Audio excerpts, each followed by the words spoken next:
Darshana, I know you look at culture also and popular culture a lot. Would you like to add something to this area of the debate about how they are?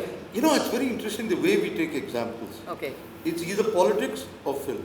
Yeah, but because I think they're very powerful grids of the imagination. Yes. But I think we have to diversify it a bit more into a wider understanding of how America or England or other countries look in folklore. I think we need that wider kind of imagination, because otherwise we're going to get our examples only from these two. Right. These are the two sources of what I call the great information revolution. Right. But how much have we digested these revolutions? I mean, I'll tell you, I've got a shock. I spent one semester teaching a course on the Israeli Holocaust. On the? Israeli Holocaust. Yes. And guess what happened? The student gets up and says, what's a Holocaust? I don't think the perception is that complete. Right. They have terms, they have concepts, there's something to play around with, but it's still a juggler's game. As someone who processes it for them, you are the interpreter and translator. I'm not quite sure the understanding of the concept. And that worries me. Annie, now can we just turn it on its head on the other way around? How do you think, now let's begin with the we, the Indian media or the people in media, our relationship with the world? How do you see the media reflecting the world? I mean, I find, for instance, because I watch television a lot, and for instance, in the last 2 weeks or something, the case of Syria, the chemical weapons, the entire engagement between the Trump government and North Korea. These are very big at one level, and yet in the Indian media, you don't find that kind of importance given to it. Are you surprised by this missing word from the page one of the headlines? Well, I mean, Syria was on the front page, at least in the Hindu, I think. Right. I mean, you know what I mean. Yes. Yeah. I mean, I would just like to say that I have so many lovely Indian journalist friends and that I think are amazing. And they do really smart work. I mean, I think Praveen Swami is fantastic. I think Sushant Singh, for example, Shivaji Roy, Subhaski Hager, they're very good at Smita Sharma. They're all really good at sort of putting global and regional focus on these types of things. I think that television, the TV shows, with Rahul, Shashankar, and Arnav, our favorite, is, that's a different kind of ball of wax. I think that then you have Nidhi Razdan, and I think even Rajdeep Sarsai being very, and Karen Halper, I mean, they're all very erudite and smart on these things. So I don't think it's all insularity that's fatal. But one thing I got in trouble for on Twitter when Donald Trump Jr. came was I was tweaking the Indian media for being so obsequious to him, and I was like, why didn't you ask him, about conflict? I mean, they had, he gave only interviews to Indian journalists. I mean, we couldn't get, within 10 feet of him, and they didn't ask him any tough questions, and there were so many things to ask. I mean, their partners all have, most of them have, criminal cases or tax investigations, etc. There was a whole issue of the conflict of interest and everything. So I was seeing them for not being harder on him or tougher on him. So I think it's a combination, actually, I would say. From a perspective of looking back on how much we did, I mean, personally, I think we used to be more engaged at one level with the world in terms of news and the way we seem to know more. I think, Professor said, the people who don't even know what the Holocaust is now, in a way that we grew up knowing about these things. Have you noticed? I just get this feeling that we become more global and insular at once, in a sense. We're global about many things, about technology, about form, but we remain insular when it comes to this word called content. And when I mean that, up until the early 90s, I think most Indian newspapers had correspondents in London, in Washington, in Jakarta, in Tokyo, all over the world. I can name at least 4 Indian newspapers who would have correspondents in all these places. And very few Indian newspapers that are corresponding anywhere. Forget about Nepal, Bangladesh. We don't have. I think in a way, we've become. So we don't really tell the story of the world. We have some very fine journalists, and it's not their fault. It's the fault of the whole media ecosystem. It's the fault of how our newsrooms have become insular, have become kind of emasculated in many ways. No, is this just an economic problem? We can two ways. One, that we cannot afford to have people abroad. One, two, that if you can get the Guardian or and New York Times every day on your computer, why bother with the page? We have, all the newspapers have one page devoted to international news.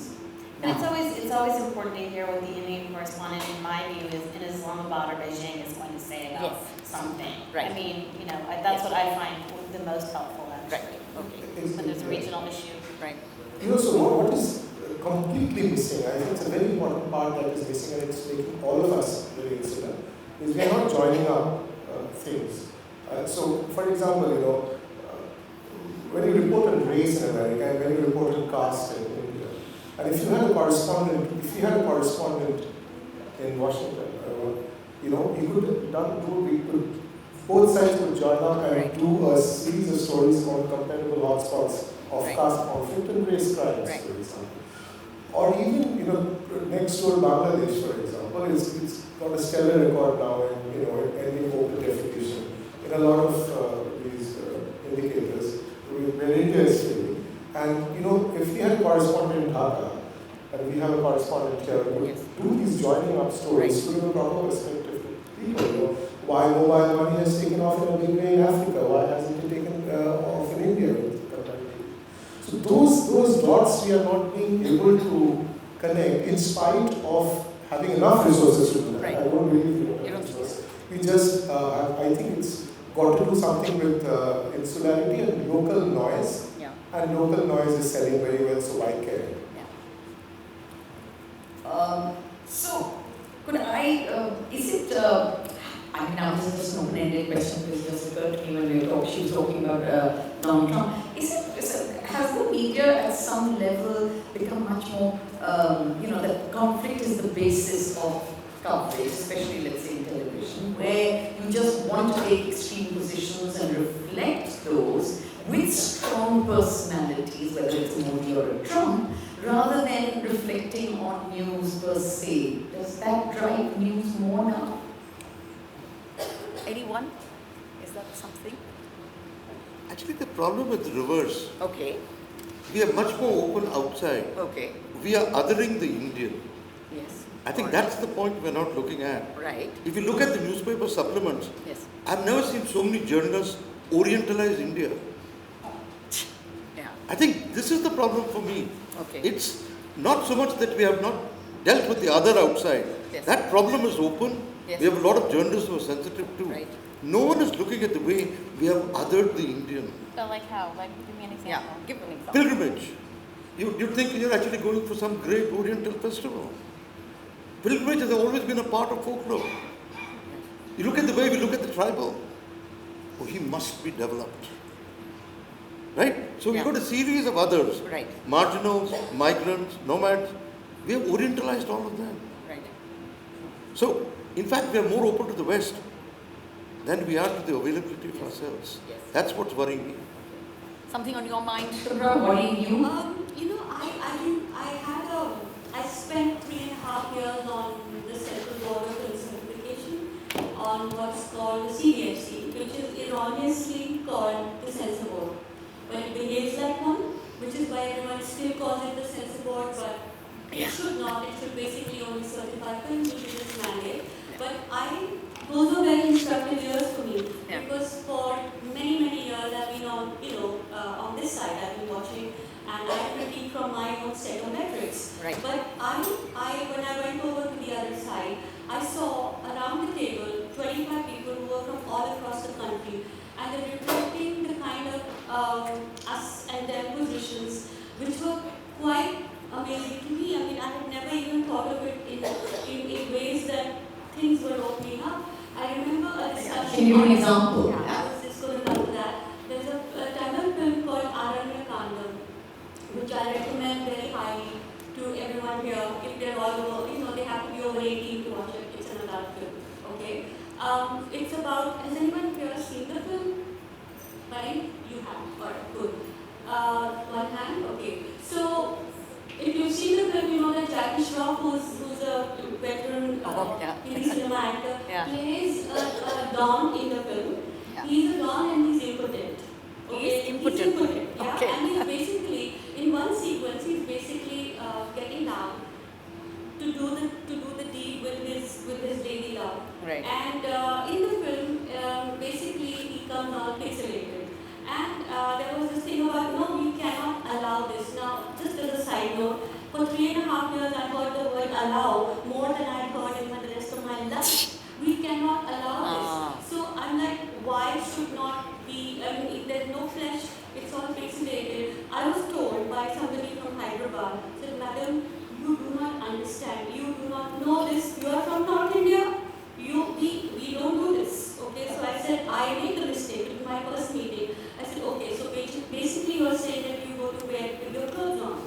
Alright, now I shouldn't have said that. It was, I thought it was instinctive. I just said this and then there was a dead silence in the room.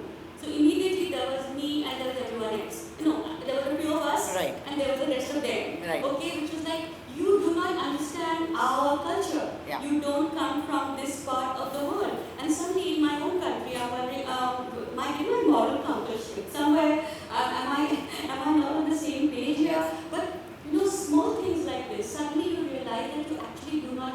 We have a long way to go. You're talking about folklore. Yeah. I think we have a long way to go in understanding each other and just listening to each other's built-in metrics. You've got We haven't even touched on things like gender. Get in touch. Gender, class, caste, everything is a problem, and everything you can be standing whichever way you want and you can be an asshole there. So, and in movies it happens, it sort of polarizes opinion in ways that I have not seen, and so fast that you could be friends one day and on, like I've been reading WhatsApp groups left, right and center, literally left, right and center for the last 3 years because of various political affiliations of my friends and my family, and this happens with cinema so much that you have a film and if everyone watches it and suddenly there's a discussion and people hate it or people love it and there's very little discussion about stuff that goes on in between. And the content. The stuff that goes on in between we are not attuning to, and that to me is a serious one.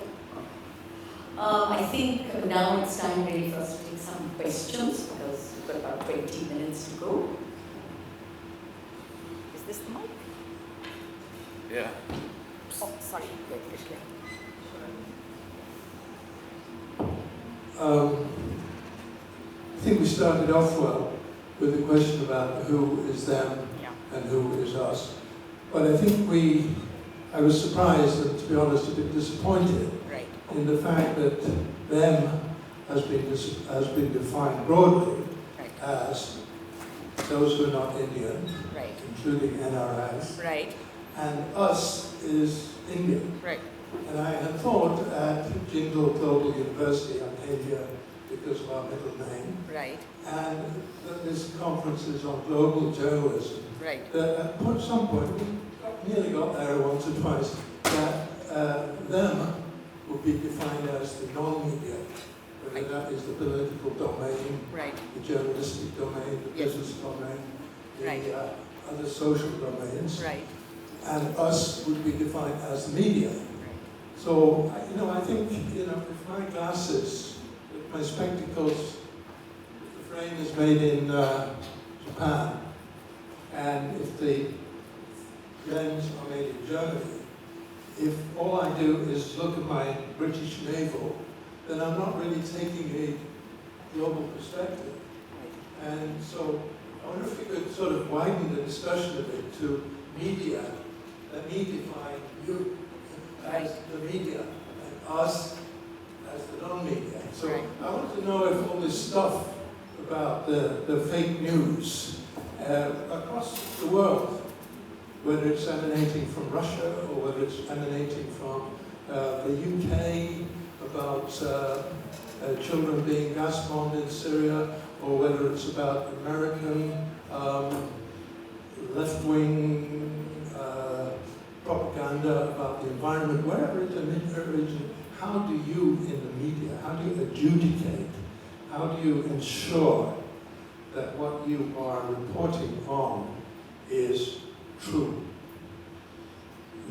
Quoting from Comey, truth, lies, and loyalties. Sure. What are your views on that? I think we would be very interested to hear.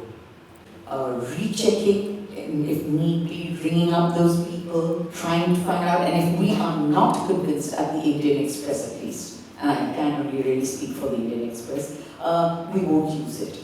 We have lots of stories that come to us which we do not use if we are not able to fact find it properly. And I think you had a session earlier today in which I think some of our colleagues dealt with some of this, which is perhaps why we didn't do it. But I think really for us it's always about where is the source, trying to find the source, and fact checking again and again before you put out anything. Otherwise, don't put it out. Yeah, she's right. It's pretty basic. It's not rocket science. This is what we learn when we became journalists, to cross-check and check things again and again. It's sad that some people don't do it, or they don't do it. They kind of put out fake news deliberately. Interesting, about 10 years ago, I'll give you an example of how this is much before fake news became a phenomenon. 10, 12, 13 years ago. There was an incident of a village boy in UP, Uttar Pradesh, who apparently got a very prestigious NASA fellowship. So he was being touted as this kind of child prodigy of sorts. He was going on this extremely prestigious fellowship to NASA. That was a time when a lot of us fell for that story. And I picked up the story from, it was on all the newspapers, front page, and there were dates that he was going to receive the fellowship. He was going to go to California and then to NASA Center, spend some time there doing things. And when I read through the story, I did not find any line from NASA saying that we are welcoming him or whatever it is. The entire thing was, it was a terrific story. It was a feel-good story. It was about this poor guy in UP, and his father had put him to school with great difficulty. He's a bright kid. He's got this fellowship. It's a very sunny, good Sunday page one story. Everybody carried it. Every newspaper carried it. And I was told by somebody in London, hey, that looks like a great story, can we chase it? And the first thing I did was to actually call up NASA in Washington and said, can you give me a little bit of context that how many people have got this fellowship? Actually, do you offer any fellowships? Can you send me a list of this? This is the first time for India, blah, blah, blah. And it was like evening in US, and I did not get a reply, so they said, we're not doing the story unless we get the thing from NASA. And next day, the NASA woman calls me up and said, we don't have such a fellowship. By which time, the boy is on every channel, on every newspaper, and the President Kalam had invited him to the presidential house for felicitating him. I remember calling up the Prime Minister's office, and so the whole thing did that day was he was supposed to meet Kalam, and then he was going to meet Manmohan Singh, the then Prime Minister. He was to be felicitated. And then I called up the Prime Minister's office. I told Sanjay Baru, who was his peer, that this guy is a fake, and he said, please stop him from going to the president. I called up the president's office, told his advisor, and he says, oh my God, they're already at the door, and there's a TV crew outside the door, so we can't stop him at this moment. So essentially, cutting a long story short, what happened is apparently Kalam admonished the boy's father, saying, you should not have done this, and I'm letting you go, but don't do this again. And they left through the back door, and nobody actually, nobody followed it up. Why did the boy vanish? There was no story done on the fact that this was a long story. So essentially, once, I think we sometimes are in a hurry, we get excited, we are in this whole ratings game, we want to be ahead of the things. And this was a genuine case of not following through the basics, essentially. But how come we don't correct really to go through, looks like dodgy stories, depending on where it comes from, is, because you know now that there are certain websites or people who will peddle a certain kind of story. Does everyone do that rigor? I wonder. You say we also carried it. I mean, I'm not aware of the circumstances, so I can't say. But I think the fact checking really has, the standard of that has gone down terribly. For reasons that he has also said in many ways. But in general, I mean, I think, if you don't make that the cornerstone of journalism for you, you have no business being a journalist if you don't get the facts right. But that is how, in fact, things have moved on. Annie, would you now like to also say something? Okay, yeah, sure. I just think that we have this problem with Western validation. So the NASA trope, the NASA fraud repeats every other year. So I can at least half a dozen such NASA claims. So it's one thing to do with Western validation. The other thing is to do with this. We have this strange thing about these strange tropes we have.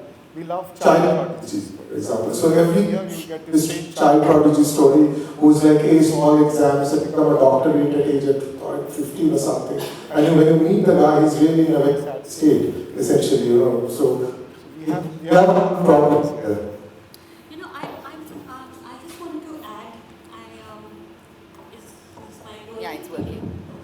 So I just wanted to add that the other thing from my perspective and my profession, as somebody who watches and then makes up their mind, is I get seriously worried about the credulousness with which we accept news that we've not seen. We haven't seen the movie, but we have opinions on it. In the last 1 year, you've seen the whole controversy around a film called Padmavati, which alas did not get to, sort of carry its own name. It was forced into doing many things that it should have, essentially because not enough of us had seen the film, but all of us had opinions on it. So part of the thing is also to be able to look at it, make up our minds. No, but surely in that case the problem was also that even though we saw it, we still refused to. You still put out the fake news about it. The problem that actually got revved up seriously over 4 months was when nobody had seen the film. Sure. Nobody had seen it. So how can we take ourselves seriously that we make up our minds and we go around saying things that we're making assumptions and we are making pronouncements and we're making judgments on things we haven't seen. So this, I think, is a real concern, and that's also part of what we should also do. Annie? Oh, well, I just wanted to say the other story that I always see is, this is in the Western press too, is like the Indian runner who's like 115 years old. And they're not really 100, I don't know if this, I don't know, they're not really 115 years old. But I mean, that's always a common thing. But I think part of the problem now, and this is true of all media, is that, like, for example, at my shop, we do now aggregate blogs where we're not actually doing our own reporting, we're just pulling things from other media. And I mean, there's a lot of crazy Indian stories that we try to stop the bloggers in DC from doing, but sometimes they slip through the cracks. One example of this is like the little girl that was supposedly like Mowgli, and she'd been raised in the wild, and then that was an AP story. So from the Associated Press, which is the PTI of America, and so they went with it and they wrote a blog about this monkey girl or whatever. And it was, 2 days later, of course, it was fake. It really was fake news. So they had to pull it down. So I think that's another issue now is, while we're blogging, while we're aggregating, if they're doing kind of talky things for the website, is we really have to be careful, where are we taking this information from? And, is it a trustworthy source? A lot of times we'll get notes from the U.S. overnight, and they'll say, do you think this is worth doing? And I'm always like, a lot of times no, because some of these crazy stories don't end up, especially some of these, crime stories. They end up, the story is always something completely different 2 days later, so you have to be very careful.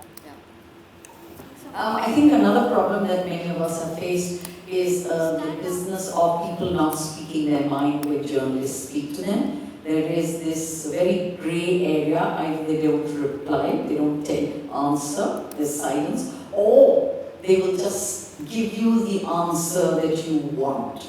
And so you go with that, and later on you find it's not so. So, I mean, this has become a big problem, I think, in the last few years. This saying something or keeping silent, and therefore, what does the journalist, how does he follow up that story?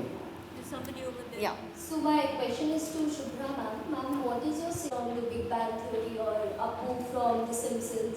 Or we see cab driver in the Deadpool. Okay, so I can share it here. Me or you can answer, I'm only the moderator. No, but you can Take it. I honestly have really no opinion in any. Let me broad base a bit. I don't watch any shows at all. I only watch cinema. Okay. Part of the reason why I look at cinema is because television to me is restrictive, and in many ways it does. I'm talking about fiction TV, not talking about any other kind of television, where I find I need a broader worldview, which is why I look at cinema.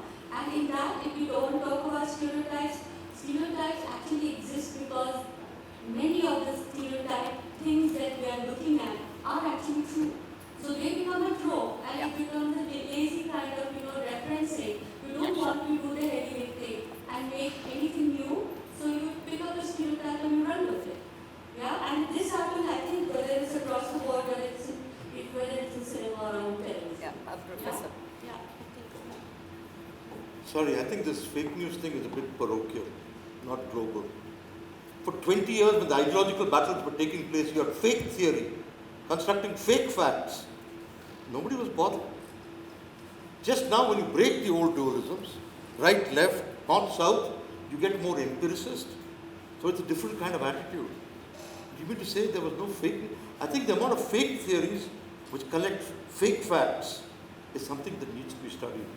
This empiricist view of the fact, no historian of science would agree with. He wants to. Yeah. So. Going back to your question about how Indians are portrayed, it's a good question because I've been studying the Apu thing in Simpsons, and that's the only TV show I watched, and I've been watching for 20 years or something. And the fact is that this Indian grocer in Simpsons, when they started out, and the way he spoke, and he was a stereotype, right? And Indians would watch it then also and did not protest. I would find it very funny actually as a stereotype. We would all laugh. And suddenly in the last 2-3 years we are seeing a backlash against Apu. And the writers of Simpsons have not been able to really articulate why they do it. What I think is the problem is a lot of Indians who have grown up as second generation Indian, on Apu, they feel that they're being slighted at schools with the stereotypes of Apu, and they're mocked at, they say, in the way Apu speaks, in the way he talks and he speaks. I think it's still a stereotype. It's a really funny satirical show, and I think what the writers of Simpsons have not done is they haven't updated that stereotype. In the sense that was how people used to possibly. It's a nice stereotype from 20 years ago. If they had kind of updated the stereotype and made fun of the Indian as he spoke today, then I would feel that it would be a problem. Any more questions? I'm Anushri Dua and I study in the Jindal School of Journalism and Communication. So now my question to the panel is, we call our nation democratic, but the censorship here is a lot more as compared to the other countries. And censorship is basically stopping an artist from expressing him or herself, but isn't art about expressing yourself? No, but I think sometimes allow for a certain amount of discrepancy, fun. I think we Indians take ourselves too seriously. I was going to say that. That's why we are a boring nation. Yeah, In fact, our stupidity redeems us. that's right. Think of it. If our elites weren't so stupid and comic, absolutely. where would Where humor would we be? I mean, I think in terms of, I wouldn't call it press censorship, but having just written a story about this, I do think that there is a lot more meddling from what they say, on behalf of the government. I think that you do see, of course, they were, even in Congress Party governments, they were, the ministers would push the press houses around and gripe about this and that. But I think with the Modi government, you have a lot more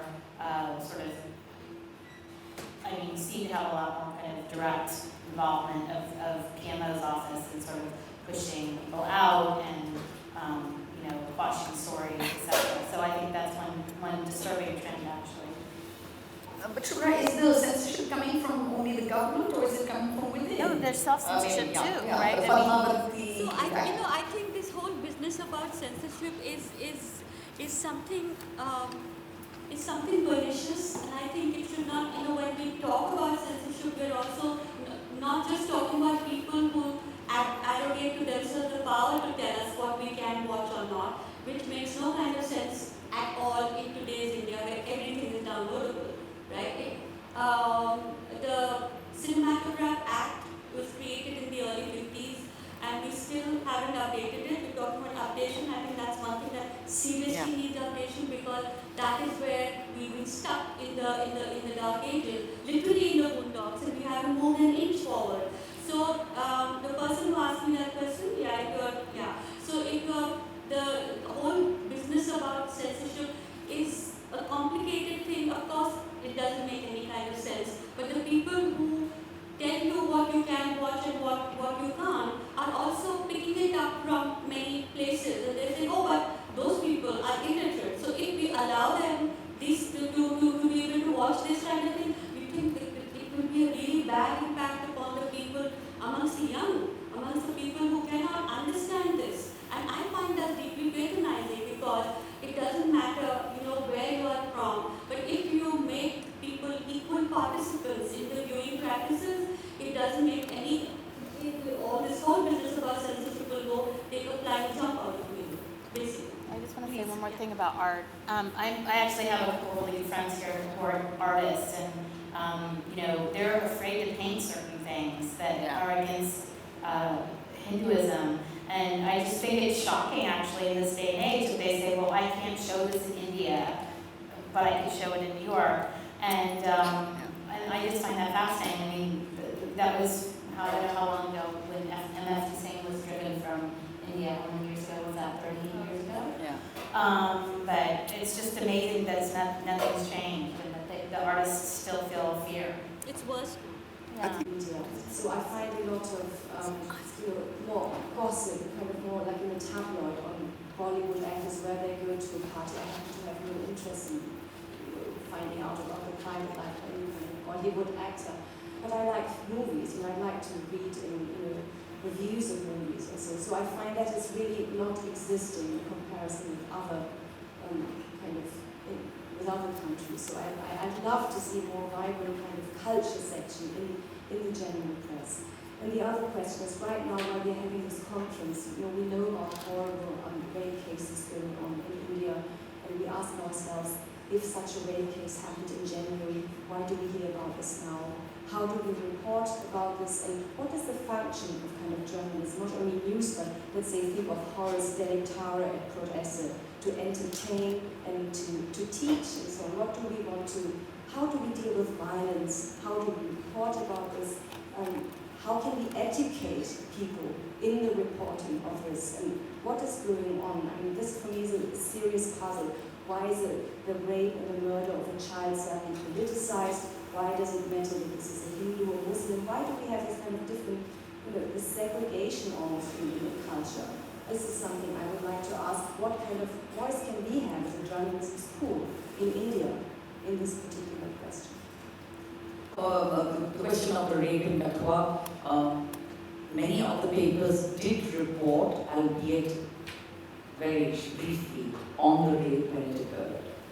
And I remember in our newsroom, there was a discussion even then saying that if this thing blows up, it's really going to divide Kashmir at the time. I remember our reporter from there saying that at the time. And so we did cover it, but then the case had not come out, and there was not, there was not a lot of attention paid to it. It was possibly also because it was in Kashmir. It's an area where people are find it more difficult on reporting. I wonder if Annie at the time picked up the story, or did you saw it at the time when you were where? No, so one of the pieces I did a few days ago was why did we pick this story up so late, 4 months later. And it does happen specific to the Kashmir case. It was reported on the 18th of January in the local media in Kashmir. It was front page in all the newspapers in Kashmir, in the valley, English newspapers, local newspapers on the 19th of January. There were protests in the valley over the next 1.5 months. You've got photographs of the protests and why is the national media not carrying this, etc., etc. I would acknowledge that it's a failure of our part. Apart from some English newspapers like the Indian Express and the Hindu, who were like reporting on like 8 people being arrested and this incident happening, we actually did not see the big picture. The fact that it was, we did not see the big picture because we didn't send somebody out there at that point.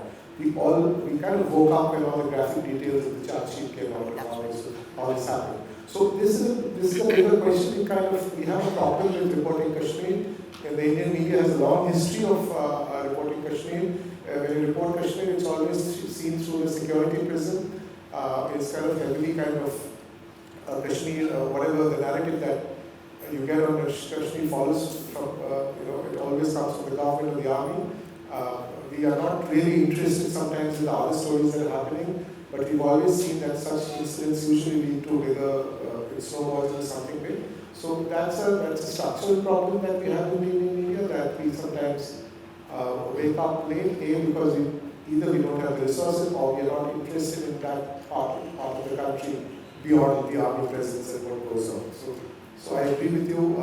Also that it was not in Delhi, right? And also we have the problem with the Delhi thing. Delhi media tends to set the national narrative, and I think it's an undeserved reputation because every other media, and that's the problem with the Delhi media. This what you saw with Kashmir was a problem that typically inflicts it. But sadly, there are little girls that are being raped and killed in India almost all the time. I think there was certainly cases since these two. There was one in Surat, etc. One just yesterday, I think in UP, where a little girl was killed, 7 years old, in a wedding. So you do have these things happening in India and around the world, with regularity. I think obviously when we first noticed, unfortunately, was when this very vivid charging document came out, this 18-page recounting, and then you had the lawyers protesting. When I think that was stunning to everyone, because you had the lawyers who were supposed to be upholding the law, preventing its functioning. So I think that was, and then of course I think the reason why the international media isn't interested in, actually I just did a front page story that's on the front page of the paper now about all this, is the BJP involvement and the concern that these, we went to Kathua this week and we met with Lal Singh, who was one of the ministers who was forced to resign. He's still, saying that the police report is wrong and that the CBI should have been investigating. And when we were with him, his supporters were cheering and throwing marigold blossoms at him. And so you have this, this incredible narrative about what is BJP's involvement in these two rapes. And so I think that's why this particular case, or these two particular twin cases, transcended the normal violence of the day. Any other? One last question. I don't think we can take so many, but elections. And if we do agree that they play an important role, then what responsibility does the media have in such situations? We're looking at metrics and engagement, and at what point are people dropping off our stories or getting interested in the stories. So the way we deal with engagement is try out different storytelling techniques. For example, earlier, your default storytelling technique would be text and pictures, let's say, along narrative text and pictures. Now, for example, we went to Kashmir to do something on how when Kashmir was shut down for 2-3 months last year. So we were there to do a piece on how this whole conflict and war through the eyes of children. So we had we could do it in a video format, or we could do it in a text and pictures format. But we kind of decided to do it. We got a few of these kids to draw, paint or draw things, pictures of the conflict as a side, and then we had voiceovers running over it.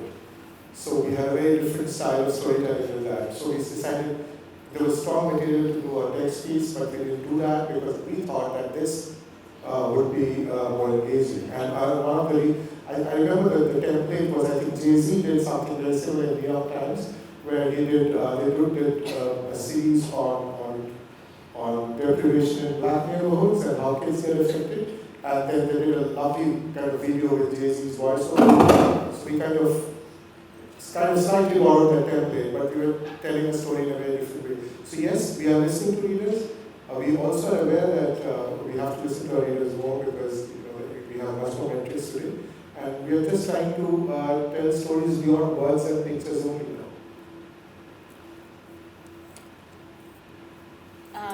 Well, I think for our purposes, for Washington Post Foreign Desk, I think we have a newer challenge now that we used to as foreign correspondents, which is that because everybody sees everything now, if we're doing a story about India, it has to not only appeal to a Western audience, appeal to a more general audience, but be sophisticated enough so that Indian readers won't read it and immediately dismiss it.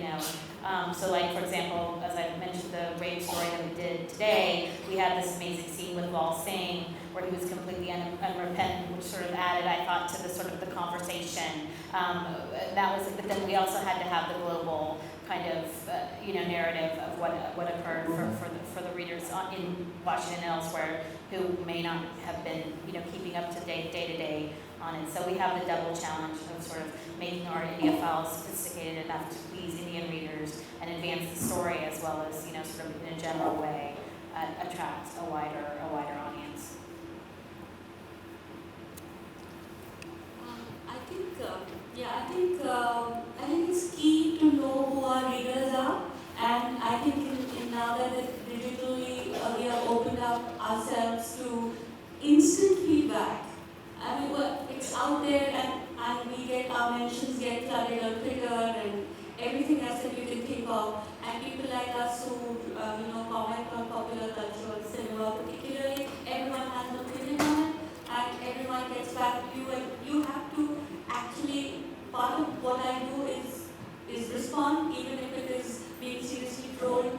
You have to learn how to sort of see where it's coming from, why people are saying a certain thing. And yes, it has evolved from a time when we used to watch films on a Friday and a Thursday, and it would come out on a Sunday morning. It's unbelievable today. I actually I watched a film in the morning.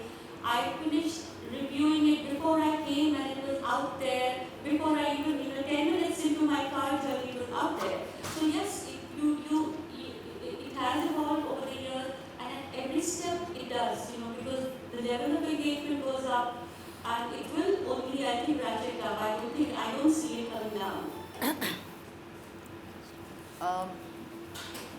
Well, I have a little, my thing is a little different. I also watch a lot of television, and I try to see myself as the average person watching television. I don't distance myself in the us and them kind of binary. I don't see myself as someone who's watching other people and writing about them. So I typically, for instance, everyone in office will tell me, well, I say, I have to go home because I have to watch this. And everyone will say, you're ridiculous. You can see it, later on stream it. I said, no. I have to watch it when it's been scheduled because I think that's how people watch. And therefore, I want to watch it in the same way. So if the Prime Minister is speaking to us and it's 11 o'clock at night, as it was the other day in London, I want to be half asleep and watching it because that's how I think others will also be receiving it. And I think it's different when you watch it at that time. So I try to be very scrupulous of watching live, and that is live and on the time, and trying to place myself as an average viewer. The responses, I think, with great humility, one takes on what readers write. The criticism and the compliments. Compliments are to be totally disregarded. But it is the criticism that you take on and you say, yes, thank you very much for taking the trouble to actually read first and then to actually write to me. I mean, that is huge. And so, whatever you say, I take on. We agree, we don't agree, that's fine. But I do feel that is the way I try to engage with my profession. Okay? Okay, one last question, I think. Thank you so much, Shalja, and thank you each one of you for coming and sharing your Friday afternoon. Really, really appreciate it. And I hope it was worth your time. I hope you'll come back here, and if not, maybe the last time. And as a token of appreciation, just let me repeat this again. The students decided that since journalists were coming, they would give books and pens. And wrapped in newspaper. Wrapped in newspaper, and they picked up the books and they would. Aww. Very sweet. Get next to them first. And we have tea and snacks outside. This is tea time. But with the promise that we are going to be back for the last session, which is going to be your session. I will moderate that session, but it is essentially going to be your session. It is the future of journalism. So please come back.